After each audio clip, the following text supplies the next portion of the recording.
Okay, so as we were saying, yesterday we were working on position versus time graphs, okay, and we learned how to analyze each graph that we come across so that we don't have to memorize what is on every graph. Okay, so today we're going to see if we can apply that to the velocity versus time graphs.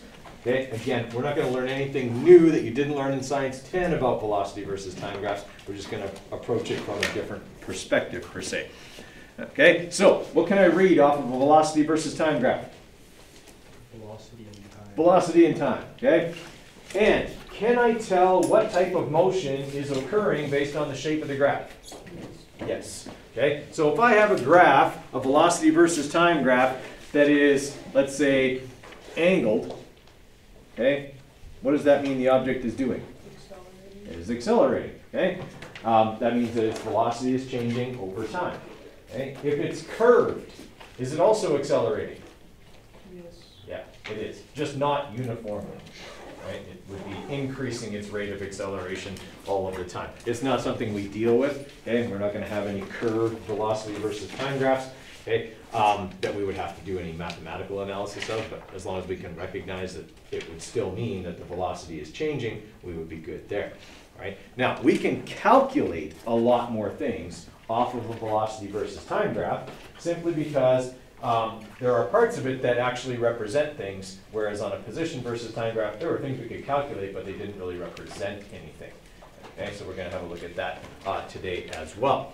So, these two graphs right here. One is a position versus time graph, the one on the left. The other is a velocity versus time graph. Okay, what is the position versus time graph showing?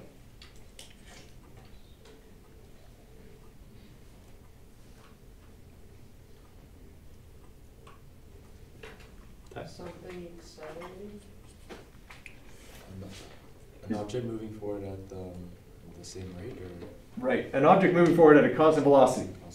Because it changes its position by the same amount every second, right? So this is showing that the increase in, or the change in position is constant, okay? The change in position wouldn't be constant if it was accelerating, which is why it would be a curve, okay?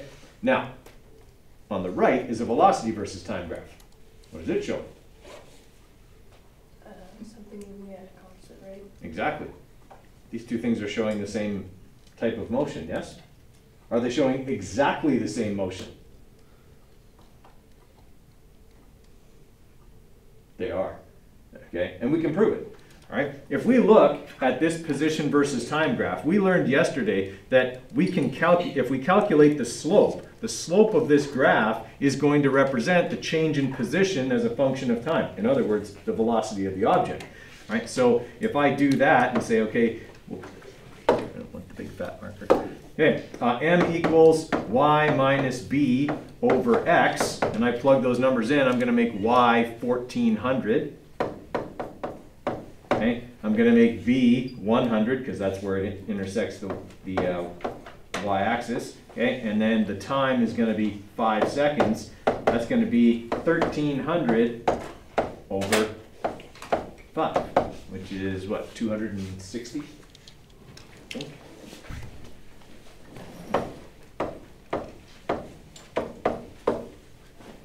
Pretty sure that's what it is. We'll punch it in here just to make sure.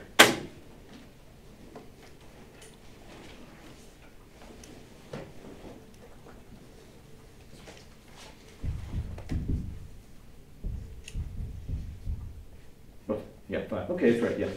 1300 divided by 5. Okay, is that about where that line is on the graph? Right, here's 200, 250, there's 300. Is that about 260? Okay, they're definitely showing the same thing. All right. The position versus time graph, when we were doing this calculation, okay, we did the top part, and the top part is final position minus initial position. What does that calculate? It calculates displacement. All right. Could I get the displacement from this graph? Yes, I could. Right? Because I can take this formula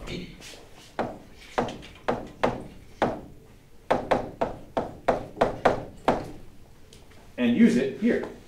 Because, well, the velocity on this graph is not changing. Okay? It's constant. So if I want to calculate the displacement, I just take the average velocity and multiply by time, and that'll give me the displacement. So the average velocity is 260, okay? You can see that here, and it happens for 5 seconds. If I multiply those two things together, I should get that number, agreed? Okay, now in Science 10, you probably memorized this, but what did I just calculate here? Acceleration. No, I didn't calculate the acceleration. The area under the. The area under the line. And that may have been something you memorized back in Science 10. The area under the line on a velocity time graph is displacement, but you probably didn't know why. Okay, this is why. When I calculate this area, I'm taking the average velocity, which is the height of the rectangle, and I'm multiplying it by time, which is the base of the rectangle. Okay, so that's why that little trick that you probably just memorized works. Okay, again, we're approaching this from the perspective of I want to analyze a graph versus I want to memorize a graph. Okay. All right, let's have a look at if this graph looked different. Let's say that this velocity versus time graph looked like this.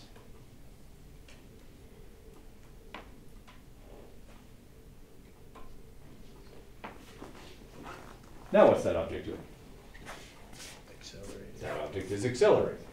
Okay? Could I calculate its rate of acceleration? Yeah, I could. Okay? We learned last year in Science 10 that acceleration is final velocity minus initial velocity divided by time. Now, on this graph, that would be y minus b over x, would it not? Right? Velocity is on the y-axis, time is on the x-axis. So when I calculate the slope of this line,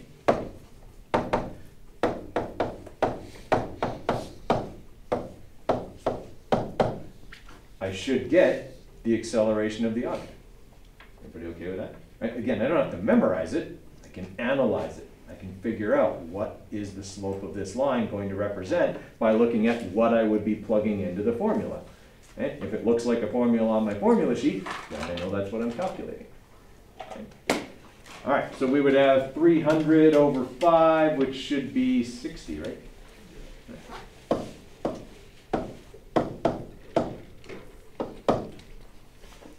And it will be positive because it's going faster. Okay? Now, could I calculate the displacement of this object even though it's not moving at a constant velocity anymore? Yeah, I could. Okay? I'm going to do that whole area under the line thing, but I want to show you why that trick works as opposed to so that you understand why it worked before. Okay? So the base of my triangle, okay, is still going to be 5 seconds. Right? That's my time. But my velocity isn't constant. So to calculate the area of a triangle, I go base times height divided by 2. All right, well, if I take the height of this triangle, that will be the change in velocity. If I divide that change by 2, it tells me what my average velocity was during that acceleration. Okay, half the time I would have been going faster than that, and half the time I would have been going slower than that. So by using that number, because this acceleration is constant, I'm still able to correctly calculate the displacement, or the displacement of the object. Does that sort of make sense? Okay, so when we do that, base times height over 2, okay, we are still taking time and multiplying by average velocity. Okay, so it still works out to calculate displacement. Okay. All right, so we can tell what kind of motion is happening, we can calculate acceleration, we can calculate displacement, okay, from this kind of graph. We can calculate average velocity if we wanted to, not that it's something we're ever usually asked to calculate, okay, but we can calculate quite a few things from that graph, right? All the same things that you would have been asked to calculate in Science 10. Is it ringing a bell? Okay, this is a velocity versus time graph. okay? And it's of a person who's running a race. So what are they doing in this first part here? They're accelerating, okay? Is the acceleration perfectly uniform? Not really. There's a little bit of a curve at the bottom, there's a little bit of a curve at the top, okay? I mean, it's fairly uniform kind of through here, but before that it's not, okay? And you kind of have to picture how, like in a sprint, how a sprint goes, okay? When somebody jumps out of the blocks initially, okay, there's all kinds of kind of inconsistencies with their steps and how much you slip versus you're becoming upright versus, you know, crouch down in the blocks. So it's very non-uniform at first. But once you're fully upright and powering through the race, okay, your acceleration becomes pretty uniform right up until what? The end. The finish. Okay, are you going to accelerate the whole race? To reach your top speed. Right, until you hit your top speed. Because there's going to come a point where you are going as hard as you can, but you simply cannot go any faster. Okay, and so you will accelerate right up until that point, and then you will maintain that top speed until you get to the finish line, and then of course you stop, okay, fairly quickly. Does that graph show them stopping? Okay. And fairly quickly, right? Okay. They obviously didn't do a victory lap here, okay, because there's no like constant velocity afterwards, right? So this is what a typical like sprinter's running graph would look like. Okay, a typical one. Much of the race is spent at the top speed. All right. There are some very atypical sprinters, like Usain Bolt. Okay, dude is a freak of nature. Okay, and his graph does not look at all like this. His graph looks like this.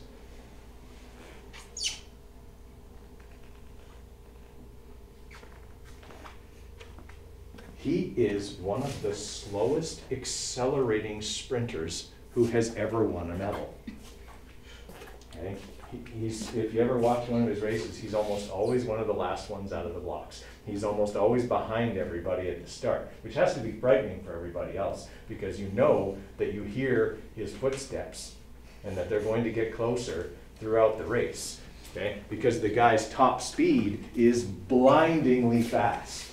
All right, so you got all these, you know, kind of thick, smaller, like shorter sprinters, okay, who are just very, very powerful, who can accelerate quickly, and they get out ahead of him.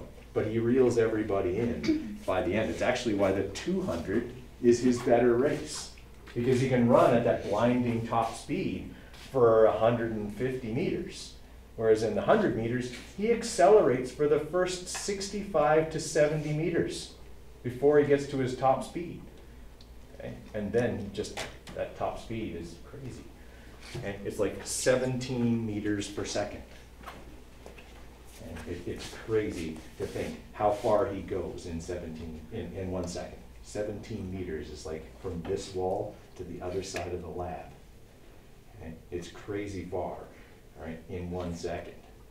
He is incredibly fast. Of course, 1 step for him at top speed is also covering like half of this room, because he's like 6'8", right? But he does have this incredible top speed that he can achieve. Does that sort of make sense?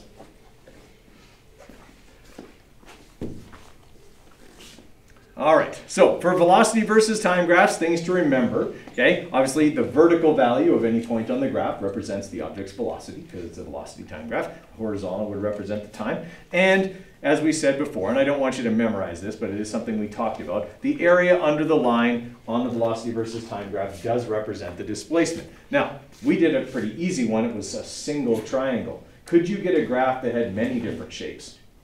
And then you'd have to calculate them all, because each part of the graph would have a different average velocity, and you would have to calculate it from there. Okay. All right, so this is actually kind of what our acceleration lab, which we're going to do later, okay, is going to look like in terms of data. We're going to have several different lines on it, okay, because we're going to, in our acceleration lab that we'll do, not next week, probably the week after, okay, we're going to put a cart on a ramp, and we're going to run it on a shallow ramp, and then we're going to lift it up and run it on a higher ramp, and then just keep kind of changing the angle so we get different rates of acceleration. Okay? When we do that, obviously we'll get a graph that looks like this. Okay? Which color is the fastest accelerator? Orange. Orange. Okay? It has the steepest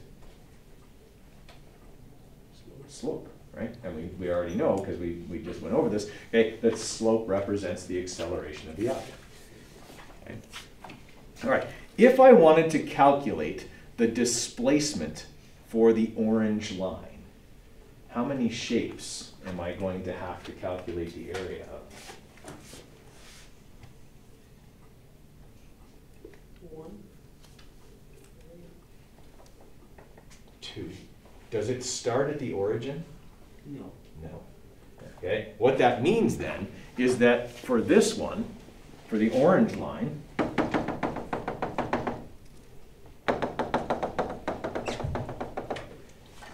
there's a rectangle under the triangle. Okay? Because according to that graph, was the initial velocity of the orange line 0? Not according to the line. According to the points it was, but according to the line, it wasn't. Okay? And the line represents the average, so that's what we have to go with. All right? So essentially then, when we calculate the displacement by calculating this area, this part of our graph is calculating how far the object would have traveled if it only went at its initial velocity. And then we add on the extra displacement it had while it was changing its velocity. Okay, everybody with me there? So what we're essentially doing here is we're taking the initial velocity, the y-intercept, okay, and we're multiplying it by time.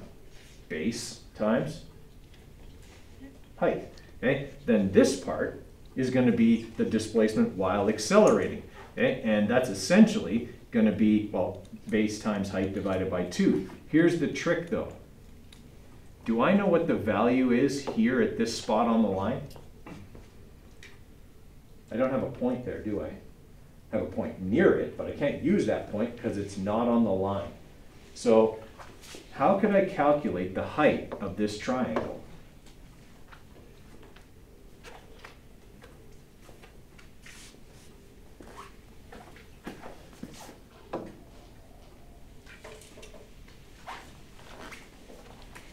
Do I have the equation for that line? Okay. And since I would have the data here, I would know when I stopped recording data for this line. Could that be my time? Okay. What part of y equals mx plus b will that be? X. Yeah, it'll be my time. So I'll know what x is. I know the slope of the line, and I know the initial velocity. So I can use y equals mx plus b to calculate what y is at the maximum height of my triangle. And then I can calculate the area underneath. Okay? So we do have to be able to kind of look at a graph and identify what shapes do I have here. Okay? And be able to calculate the area of those shapes. Okay? The orange one is probably like the most difficult one, but people generally look at the blue line and think that it's one of the easiest ones, except where does it start? Yeah, after 0. It doesn't start at time 0. It starts over here. So I would have to calculate what time it starts at. So I'd be looking for x. What would y be at this point right here? 0. Yeah. Okay? So these are the analytical skills we have to have when we look at a graph. What do I have? What do I need? Because a very common mistake is just for people to go, all right, there's my triangle, and they just imagine that it started at 0 because that was easier. Okay? But then they don't get the right answer because they're multiplying by a bigger time than actually happened. Okay? So all these little things, kind of our powers of observation, I guess I would say, would be really important when we're looking at a graph, making sure we're analyzing it correctly. Okay? In fact, none of these actually start right at 0. The red line's probably the closest. Yeah, 0.033. All right. Making some sense there? Okay, I want you guys to give this one a try. It's also in the workbook package, okay, in case you're having trouble seeing the picture. Okay, so we got a snowmobile moving according to that graph. Okay, we got velocity in meters per second. We got time in seconds. Okay, and I would like you to calculate not the average velocity. I would like you to calculate the total displacement. Okay, see if you can calculate for me the total displacement over the entire 60 seconds.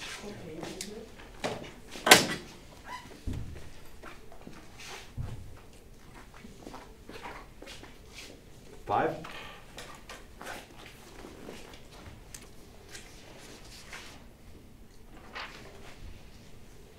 All right, I'll give you guys a few minutes to try that one, then we'll go through it together. Okay, so if I'm going to calculate the total displacement during this graph, I got to essentially do average velocity times time for each of the sections on this graph. But there's one section that sometimes people forget. Okay, so if I'm drawing out the different shapes, okay, I would have this section of the graph where the object accelerates. And then I would have this section of the graph where it's traveling at a constant velocity. But I also have to include all the way to the end. Okay, because that's still under the line. It still counts. If it didn't accelerate after this, it would still cover that distance. So I've got to account for that. And then, obviously, okay, we'd have that small rate part of acceleration there above. So for this first part here, we got a base of 20 and a height of 40. Okay, so 20 times 40, 800 over 2, 400.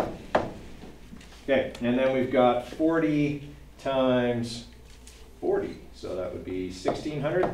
Tell me if I'm wrong, I shouldn't do math in my head. Okay, and then for this triangle here, okay, the height of this triangle goes from 40 to 80, so it's 40, but it's only 10 long, so 40 times 10 is 400, divided by 2 is 200. Okay, so we should be looking at 2,200 meters. Okay, and that would be positive, because we weren't given any other direction other than that. Okay. Why isn't it their triangle 10 times 80? Because I have already accounted for this part down here when I calculated it in this rectangle so here. It's just, okay. Yeah, because I wouldn't want to say the height of the triangle is 80, because the height of the triangle is actually only from 40 to 80, right? That would be saying that the triangle is like from here to there. Okay. Does that make sense? Yes. Okay. Thank you. All right. What's the acceleration of the snowmobile? Average acceleration of the snowmobile over the entire trip? Obviously, it doesn't accelerate over the whole trip, but I'm asking you, what's the average acceleration over the whole trip?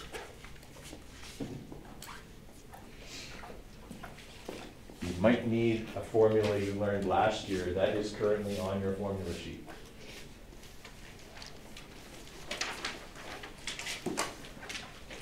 This is less of a graphing question than more of an acceleration question.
Okay, I forgot to pause it. Oh, big blank spot in the recording there. Okay, so what's the formula that calculates acceleration? Acceleration equals velocity divided by time. Right, change in velocity divided by change in time. So on your formula sheet, I think it's actually written like this, delta V over delta T. What does delta always mean? Change, so final minus initial. So you probably saw it like this in Science 10, so VF minus VI over T. Okay, so do I know the final velocity from the graph? Yeah, it says it's 80, right? What's the initial velocity? 0, okay, and that takes how long? 60 seconds, okay? So when we plug this in, we're gonna have 80 minus 0 divided by 60, okay? So we're looking at 8 over 6 to 1.3.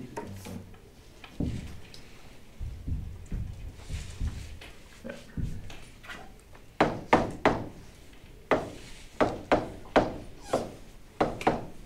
Okay, that would be the average acceleration over the whole trip. So saying the average acceleration is that value doesn't mean that the object accelerated the entire time. It just means that was the average rate. Okay? In other words, it represents an imaginary line on this graph that looks like this. Okay? That line would represent the average acceleration of that object, that snowmobile, over the entire trip. Okay? All right. Everybody okay with that?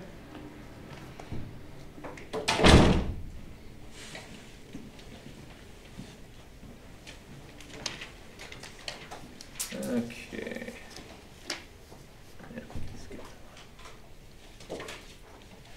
All right, so for this question here, we got a wildlife biologist who measures how long it takes 4 animals to cover a displacement of 200 meters. I have no idea how they would do that, but let's say they did. Okay, they all ran a race. Right? And so what they find here is that an elk takes 10 seconds to run 200 meters. They could run Usain Bolt into the ground. Okay, a coyote takes 10.4 seconds. A grizzly bear, 18 seconds. Do not try to outrun a grizzly bear. It is still faster than you, even on a perfectly flat surface with no obstacles, which is never a situation where you run into one. Okay, because if you are trying to outrun them in the forest, they will definitely catch you, because you have to go around trees. They don't. Okay? Like if they're small trees, they can just snap them right off and they will just keep coming. Okay? So yeah, it's actually pretty scary to see one run through the bush, literally through it. Okay? All right, and a moose can do it in 12.9 seconds. So oddly enough, the main predator there is the slowest one. Okay? Now, which one of these lines on this graph would represent the grizzly bear? Yeah, the bottom one. Okay, this one has the slowest or the lowest slope. Okay, takes the longest amount of time, the 18 seconds, to reach that 200 meters.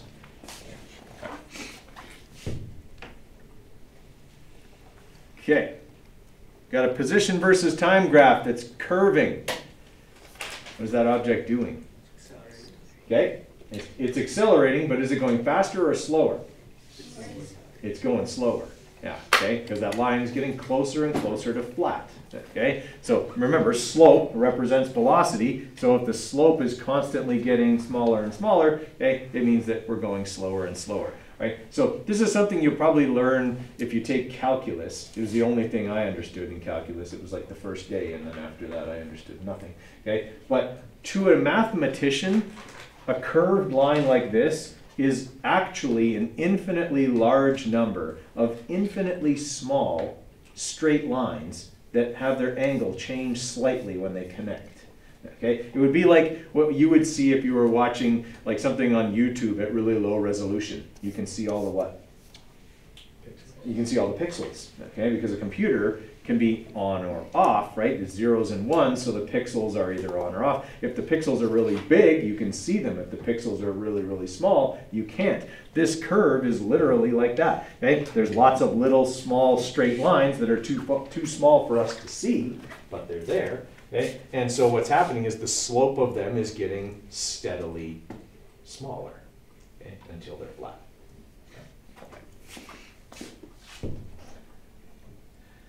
All right, that one we can skip.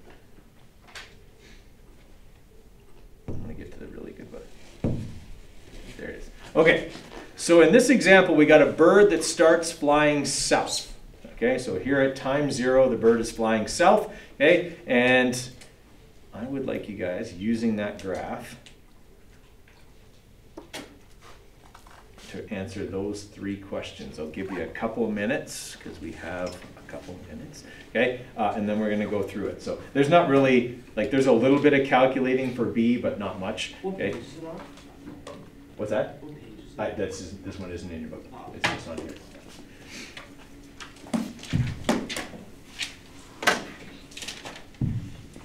Come on. Put the marker away already.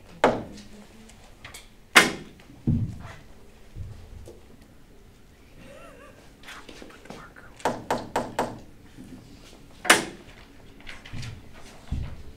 There we go.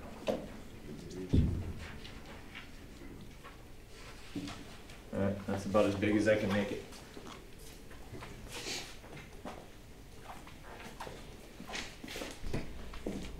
Okay, in part A, is the acceleration positive, negative, or 0?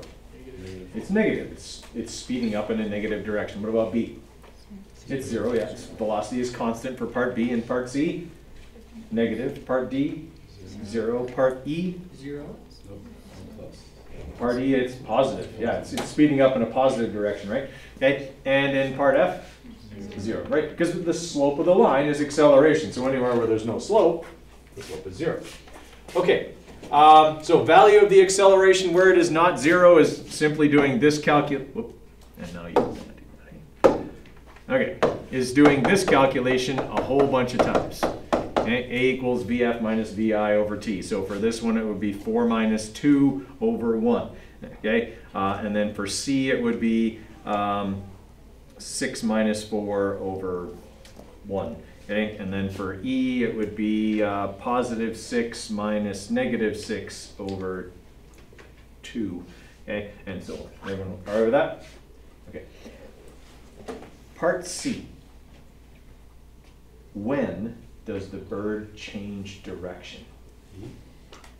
Like exactly what time in seconds does it change? 7.